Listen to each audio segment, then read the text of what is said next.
dipanggil Presiden, kaitannya kalau saya kan urusan pertanian ya, karena satu kami laporkan bahwa memang produksi kita sampai dengan April ini baik, ya surplus dibandingkan tahun sebelumnya sekitar 2,8 hampir 3 juta ton, itu prestasi yang baik dan beliau minta untuk kinerja, artinya gini, panenan baik itu kan artinya karena, hasil yang baik itu karena panenannya baik, panenan yang baik itu karena nanamnya baik. Nah, maka ini minta untuk dipertahankan di tengah negara-negara lain kan lagi susah, lagi ada kesusahan beras, ada Malaysia, kemudian ada Filipina, termasuk Jepang kan juga lagi krisis beras ya.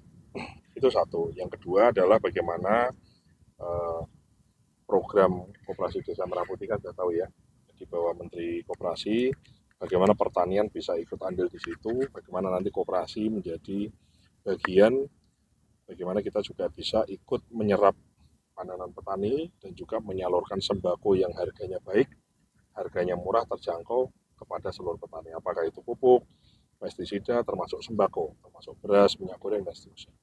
Itu sih kira-kira urusan itu yang saya Kalau sih sejauh ini target ke depan sampai akhir tahun berapa? kan produksi kita itu kan setiap tahun sekitar 30 juta ya, 30 koma ya. 31 koma. Nah, kita ingin kalau kita ingin betul-betul tidak impor beras, maka harus surplus minimal dalam setahun itu surplusnya 5 sampai 6 juta. Maka kami ini kan sudah dicicil ada 2, sekian di bulan April, maka di bulan April itu April panenan ya. Artinya yang harus kita tanam di bulan Januari, Februari, Maret. Panenan sampai April kan surplus 2,8 3 juta. Maka dimulai bulan Maret April ini nanamnya harus lebih banyak. Paham nggak maksud saya? Karena pertanian ini kan selalu 3 bulan ditarik ke belakang ya. Jadi bulan Maret ini nanamnya harus bagus, April bagus. Jadi nanam. Nah, kalau kita nanamnya ini bagus, caranya bagaimana supaya nanam bagus? Supaya orang nanam bagus itu begini.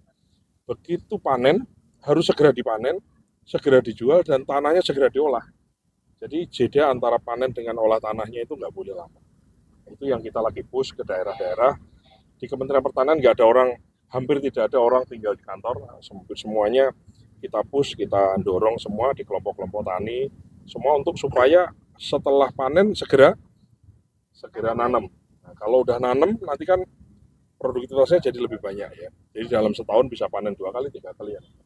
Selain itu juga supaya orang tuh mau nanam maka dibutuhkan apa? Kalau sekarang kan musim hujan, bahkan di beberapa tempat ada banjir. Tapi nanti kalau udah bulan April, Mei dan seterusnya udah mulai nih, mulai nggak hujan. Nah, nggak hujan tuh kemudian apa solusinya? Tadi Presiden menyampaikan bahwa harus ada solusi. Bagaimana petani yang tadinya di musim kemarau nggak bisa nanam karena nggak ada air, gimana supaya ada air? Kalau perlu ada pompa, jadi kita pompanisasi tetap kita laksanakan lagi di tahun 2025 ini sehingga keberhasilan pompanisasi di tahun lalu bisa kita duplikasi. Jadi pompa yang lama tetap didaya gunakan, ditambah kita pengadaan pompa baru. Oke. Mas, Ya. masih ada yang mengatakan kalau harga beras di Indonesia relatif masih lebih mahal dibanding beberapa negara di ASEAN. Mungkin apakah itu juga yang menjadi perhatian Presiden atau langkah-langkah dari Kementan sendiri untuk mengatasi seperti itu? Jadi begini, kan kita ini kan tidak bisa menyenangkan satu pihak. Misalnya, berasnya dimurahin, tapi kan petani juga harus dikasih penghasilan yang cukup. Nah, sehingga makanya ada kebijakan subsidi, misalnya ya kan, ada kebijakan subsidi. Nah, selain itu kita ingin ya adanya gerakan koperasi Desa Merah Putih, kemudian kita juga lakukan operasi pasar dengan kantor pos, kita juga dengan Bulog kita berdayakan lebih dari sebelumnya. Itu tujuannya kan supaya memotong rantai distribusi. Nah, kalau rantai distribusinya dipotong sehingga tidak ada ke siapa ngambil untung di setiap pos, maka kita harapkan harganya baik di konsumennya baik, bagi produsen juga baik. Nah, ini kan kalau sekarang lagi heboh kan urusan minyak goreng ya. Minyak goreng itu kan sudah kita temukan di beberapa titik, ada 3 perusahaan yang sudah kita laporkan ke pihak polisian dan sudah ditindaklanjuti. Kemudian kemarin di Solo juga ditemukan ada 2 perusahaan baru. Yang jelas begini, ini mumpung ada kawan-kawan semua, pesan Presiden adalah tidak boleh ada lagi siapapun itu ya menari-nari di atas kepentingan, menari di atas penderitaan rakyat.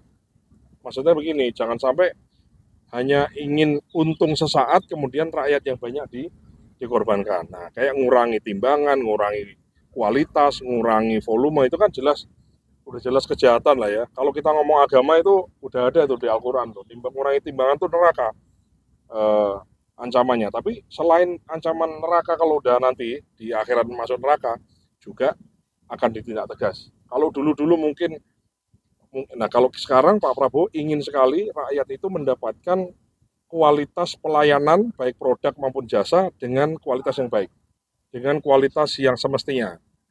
Yang harusnya 1 liter dengan kualitas tertentu minyak goreng ya harus gitu. Artinya Presiden marah ya Mas dengan adanya minyak kita 750 mili. Ya gimana? Masa nggak marah ya kan? Orang rakyat banyak yang marah itu nggak ya presiden, kita juga semua marah kan, ya kan? Nah, makanya saya minta awak media semua kita lihat. Intinya tidak ada siapapun itu nggak terkecuali, tidak ada orang kebal hukum di Indonesia. Menurut presiden mengatakan seperti itu, siapapun yang melanggar, apalagi merugikan rakyat banyak ya kita harus dengan tegas lah. Karena nggak dengan ketegasan kita maka kan ini ada juga efek jera, terus kemudian orang juga nggak akan mengulangi atau tidak, yang mau niat juga dia berhenti tidak melakukannya dan seterusnya lah gitu. Kira-kira oke, terima kasih. Mas, kalau beras di gudang Bulog yang ada itu, kemarin kan Pak Mentan sudah sampaikan ke DPR. Itu nanti antisipasi ke depannya biar nggak banyak beras-beras Bulog yang bisa jadi gudang nilai pakai, antisipasinya gimana? Ya antisipasinya tentu saja kan dengan sirkulasi yang baik ya. Ini kan kita lagi cek saya kan kebetulan juga Dewan Pengawas di Bulog, saya lagi cek ke sana, kita cek kualitasnya seperti apa. Kalau memang sudah rusak sekali ya tentu saja mungkin tidak kita kasih ke orang, harus kita ada cara lain, apakah untuk makan ternak atau apa. Tapi ini kita lagi cek totalnya berapa, moga-moga sih nggak terlalu banyak ya, karena kan Bulog ini kan barangnya harus sirkulasikan, barang masuk terus ada yang keluar dan seterusnya. Karena Bulog itu kan punya fungsi, satu sebagai stokis, sebagai menyimpan stok cadangan pangan negara, dan yang kedua kan penyeimbang harga juga, sehingga di saat panen raya sekarang kita banyak beli, nanti di saat nggak lagi banyak panen, berasnya lagi mau naik dan seterusnya, kita keluarkan beras kan itu. Kira-kira. Terima kasih. Berapa inputannya berapa banyak? Nggak banyak sih, nggak banyak. Hitungan kita nggak banyak. Nggak banyak. Kira-kira berapa sih Mas? Lagi kita cek, tapi nggak banyak itu. Nggak sampai berapa ribu ton? Ya nggak sampai sampai tontonan yang yang sampai ratusan ribu sih nggak nyampe lah. Nah kita lagi cek ya, moga-moga nggak banyak. Tapi tetap itu kan bernilai uang, jangan sampai juga itu menjadi kerugian bagi kita. Oke, terima kasih.